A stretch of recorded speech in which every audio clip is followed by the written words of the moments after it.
Well, good evening. We're morning, good afternoon, global populations. I'm Fisher here. I'm with the Fisher family. Say hello, Fisher family! No. Say hello! I'm trying to say hello to the cat! Alright, there's a cat as well. Oh, well. Well, we are on it. We've got a cat there as well. Yeah, well, that was Marley. Granny Fisher. We've got Uncle Fisher. You know Will. Marley. Marley the A dog. British kit. A British kit. Well, he's a dog. Yes, and a cat somewhere. That the dog is now chasing. Anyway. Chernobyl.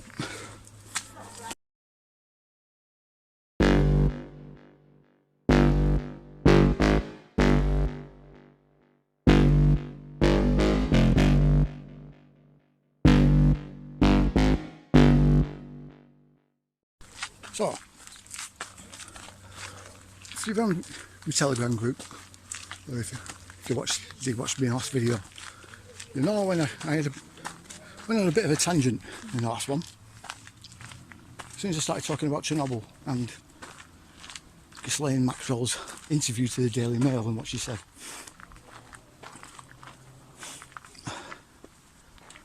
And part of this was sparked off by something that... Oh, rabbits! Ah, fantastic. But, White tail. Oh, you can't now. you tell, there you go. Can you see, look, you see that? Ah, rabbit.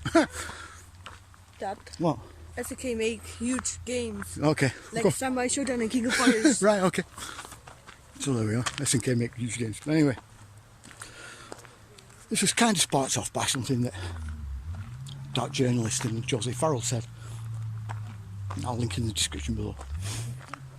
It was about what Ghislaine Maxwell's interview was about, and the Trump raid had just happened on Mar-a-Lago when Trump's house got raided, and they were searching the house everywhere.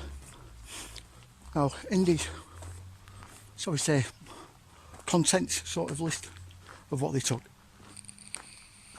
there was a box labelled A17, and dark journalist and Joseph Farrell were sort of toying around with the idea that maybe that was what they were looking for. Now, everyone knows how much I've been looking at Ukraine lately, and what I've been trying to figure out. The place is full of just so many things that are to do with the ancient technology. It is unbelievable. The amount of sort of tunnel and chamber complexes beneath the cities, some of the main cities there. The largest being at Chernobyl, of all places. So the rumour goes, so the urban legend goes. And I think it is. You've also got one under Donetsk that I think they may have discovered a good while back now when they were coal mining there, and may have come across it. Or something to do with it anyway. It was a wheel that was inside there. Watch this bit. In 2008, a curious find was discovered down a coal mine in the Ukrainian city of Donetsk. As it couldn't be safely or successfully cut out due to the nature of the sandstone in which it was embedded, the mysterious artifact, looking much like an ancient wheel, remains in situ down the mine. Whilst drilling the coal-coking stratum named J3, at a depth of 900 meters from the surface, workers were surprised to find what appears to be the imprint of a wheel above them in the sandstone roof of the tunnel that they had just excavated. Thankfully, photographs of the unusual imprint were taken by the deputy chief and shared with the mine foreman, who brought the news of the find to light. Without being able to further explore the site and inspect the imprint at close hand, we are left with only the photographs as evidence for their existence, and the word of a group of Ukrainian miners. Without being able to definitively date the strata in which the fossilized wheel print was found, it has been noted that the Rostov region surrounding Donetsk is situated upon Carboniferous rock aged between 360 and 300 million years ago, and the widely distributed coking coals have been derived from the Middle to Late Carboniferous, suggesting a possible age of the imprint at around 300 million years old. This would mean that an actual wheel became stuck millions of years ago and dissolved over time due to a process called diagenesis, where sediments are lithified into sedimentary rocks, as is common with fossil remains. The following is an extract from a letter written by S. Kazatkin in reference to his testimony of having been witness to the anomalous wheel imprint discovered by his team of miners in 2008. This finding is not a PR action. In due time, 2008, we as a team of engineers and workers asked the mine director to invite scientists for detailed examination of the object, but the director, following the instructions of the then owner of the mine, prohibited such talks and instead only ordered to accelerate work on passing through this section of lava and on fast charging of the section with mining equipment. Owing to that, this artifact and the smaller one found during further work came to be in a tunnel blockage and could not be taken out and studied. It's good that there were people who, in spite of the director's prohibition, photographed this article. I have connections with the people who first discovered these imprints and also with those who photographed them. We have more than a dozen witnesses. As you understand, the admission in the mine is strictly limited. It's dangerous on sudden emissions, and to obtain such a permit is rather difficult. So yeah, there was that. It's meant to be one under crime here, which stands to reason, I suppose, because of the pyramid that's there under 65 million years of rock. If you watch the first episode, you know what that's about. There's also one under Mariupol. Supposedly that was another urban legend, and I think they found that one because that's what I think the catacombs under Azovstal are actually a part of that, a section of that underground complex. There's also one under Odessa. Now we know for a fact there's one under Odessa because they found it and it's been reported. They say it was built in the 1700s. I'm a bit dubious of that. Oh look, rabbit! So that's all very good, but what's that got to do with Chernobyl? Right. Well, like I said last time, a good chunk of the first book in the Legion saga, well, the first opening chapters are set in Chernobyl, and I actually based what was going on there loosely around the urban legends about the place, how the actual disaster itself, the Chernobyl disaster, was intentionally done by the Russians to get people out of there, just everyone out of the area because they found something. And I think this holds a lot of weight. In a minute, well, right about now, you should be seeing a few maps. Or some pictures of maps. Not sure which order I'll do them in, but I'll just vaguely explain what I'm talking about.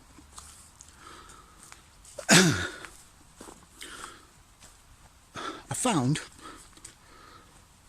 3 key areas in the triangle, yeah, away from the actual Chernobyl site, right? I don't think it's actually to do with the Chernobyl site. I think it's more to do with what's in between or inside this triangle of these 3 key areas, and they are the Jupiter factory. It was a communications and audio factory that supposedly made cassette recorders and magnetic tape, except no one's actually sure if they ever made an inch of tape at all, ever. Which makes you think, what was it for then? Beneath it, it's got a 3-tiered basement, which for a factory, okay, fair enough, yeah, maybe. You could kind of explain that one away, maybe, that basement, but it's still very interesting. To the south and west is another site. Now this is a radar station that has a bunker underneath it, right, called Duga 1. This is the control station for an installation a bit further up, that was an over-the-horizon radar called Duga 1 as well, obviously. It was also nicknamed the Woodpecker.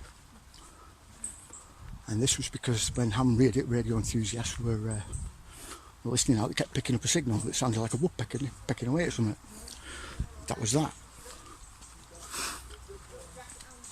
Now, from there, north and eastward, to complete the triangle, is another site that's been rediscovered. Now this was the Levrov anti-aircraft missile installation. It's got these areas I've talked about, you can actually go and look at, you can go over to and explore, like, with a guide. But this Levrov station had been forgotten about for 2 decades, recently found again. Now this bunker is huge. It's multi-layered under the ground, and it's, like I said, it's vast bunker, and a lot of it is closed off to the public. Site safety reasons, fair enough. They also say that about the entire area. Started off with Pripyat, where they said the buildings were pretty unsafe, so they doubled the guard that goes around there. But they did the same everywhere else. So why did they do that? Gets you thinking then, doesn't it? Anyway, in between those 3 sites, it's a place called the Red Forest. Now, the Red Forest is in a green band zone, right? Which is one of the places with the least amount of radiation, and this place was absolutely decimated. All the trees died, supposedly from the radiation. Except everywhere else, the trees are fine. It's only in this one area. Well, why is that then? Well, not far from the Red Forest is another area, and it's the one that we want to look at. It's labelled as number 17 in this A band, right, the green band. This place is a village called Kapachi. Now they buried this town for reasons not abundantly clear. Apparently it was too radioactive, blah blah blah blah blah. Okay, well if that's the case, well why did you leave certain buildings still up? Those being a kindergarten, a school, a police station, and another building. Now it's either an apartment complex or something else, but these 4 sites are in key areas, yeah? At the edges of the village, and one in the centre, which is a police station, and all of them have multi-layered basements. Now,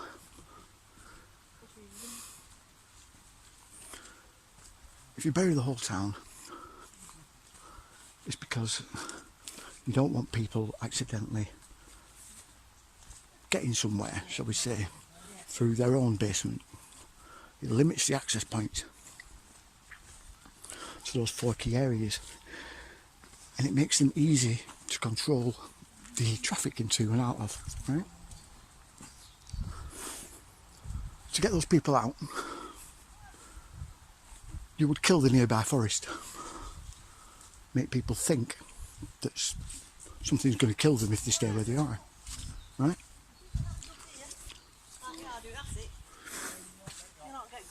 There's no metals anyway. So, when you look at Kapachi and you look at the Red Forest, you can't really come to any other conclusion. Why? Well, this is the thing. And it's something that I noticed when Putin annexed Crimea. I've mentioned this loads of times, so if you don't know, sing along. It's because Putin sent all his troops to that one area where the pyramid is. Where the underground pyramid is in Crimea. That's where he sent all his troops. Well, to kick off the Ukraine conflict, he immediately took over Chernobyl. He jumped across the Belarus border, straight to Chernobyl and took it over. He imprisoned 30 Ukrainian guards under the Chernobyl site in a bunker, a nuclear bunker. Left them there for 30 days, won't let them out. Some of their stories are incredible and remind me of another thing that happened in Saratina in Bulgaria that I've also mentioned before. So if you remember what that is, you'll know what I'm talking about.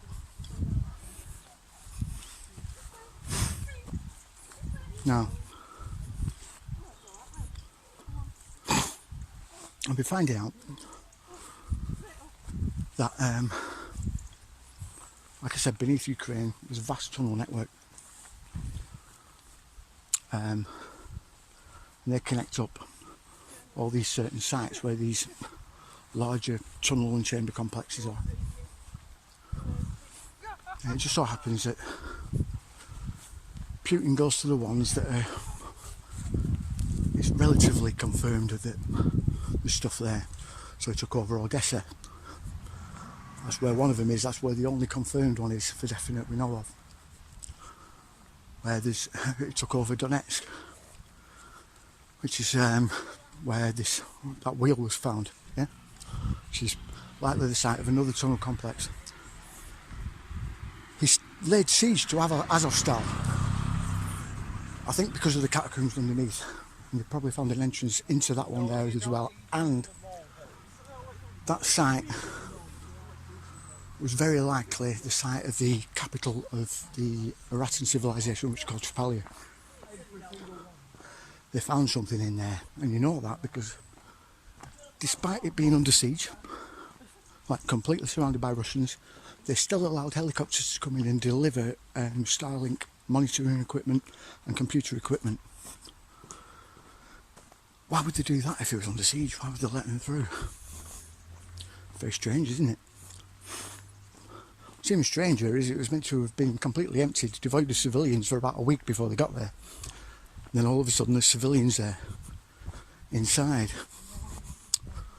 Very strange. In fact, they spent the longest time there.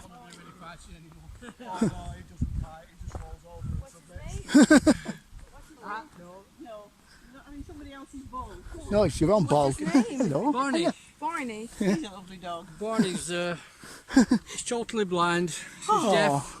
Yeah. But he does all right. Yes, fine. He gets along okay, doesn't he? Yeah. Doggy. Find it. You'll find it. You'll get Blind. it. Anyway, looks like a ticking point. So yeah.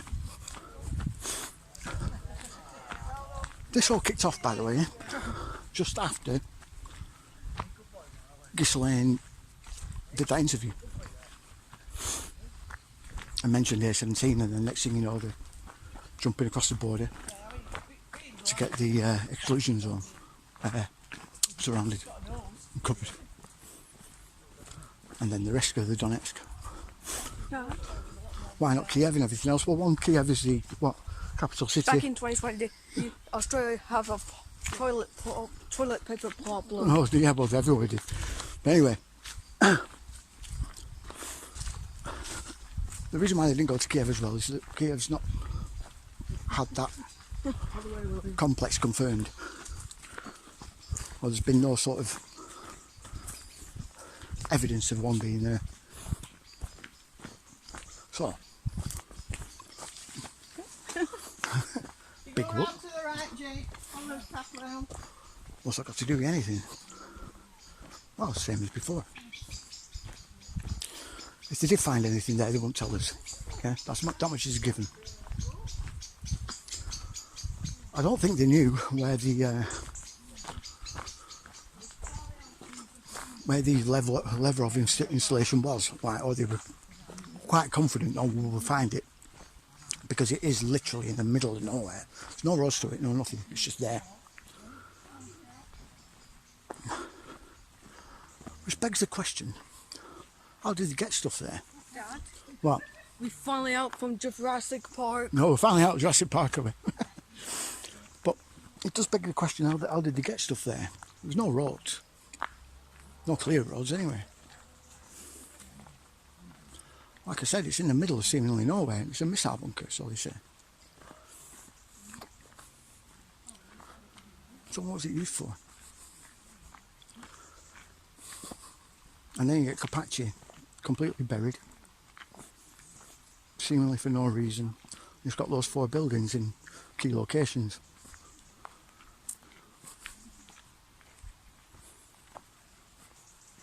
I know they found something. They found something pretty big, and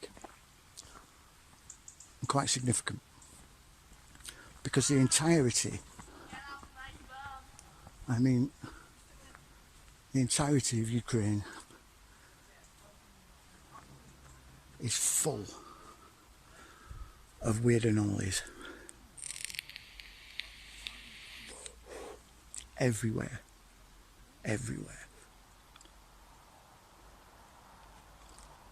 Stretching all over the place. Crimea is full of them. But so's northern Ukraine on the Belarusian border. And on the Romanian border.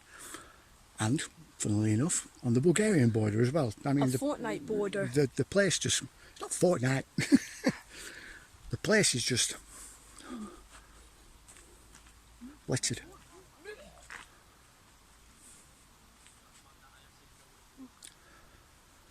We know the errata are there, right? Or were there.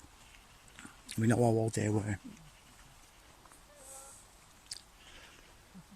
There's talk from 20,000 to 6,000 years old, but I think they stretch back a heck of a lot further, judging by some of the sites that have been found. This is great, this.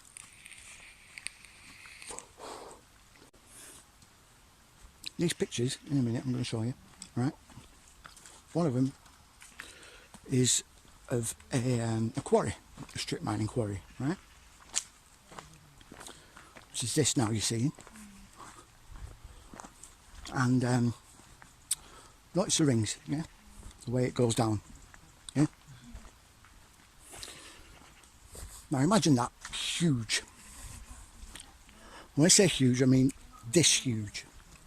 Yeah, that's the Black Sea. Notice anything?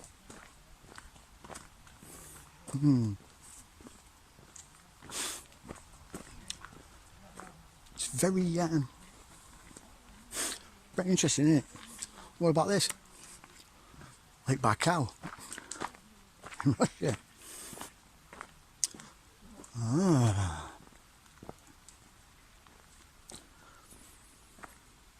Thanks, Stumpy.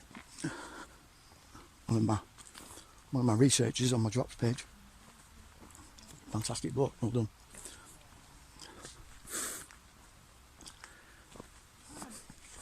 What? Lights are coming out. Yeah, I know they will. It's getting dark. You're starting to get a picture.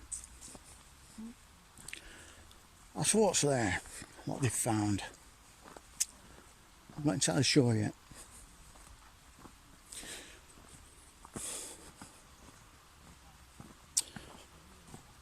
With them taking that dream tablet from that guy's museum, that Bible museum, Gilgamesh's dream tablet, just point one way, especially what Gilgamesh fights in the ruins of Errata, outside the gates to the garden where Utnapishtim is. I think they found those gates, perhaps, or something that creates and opens those gates.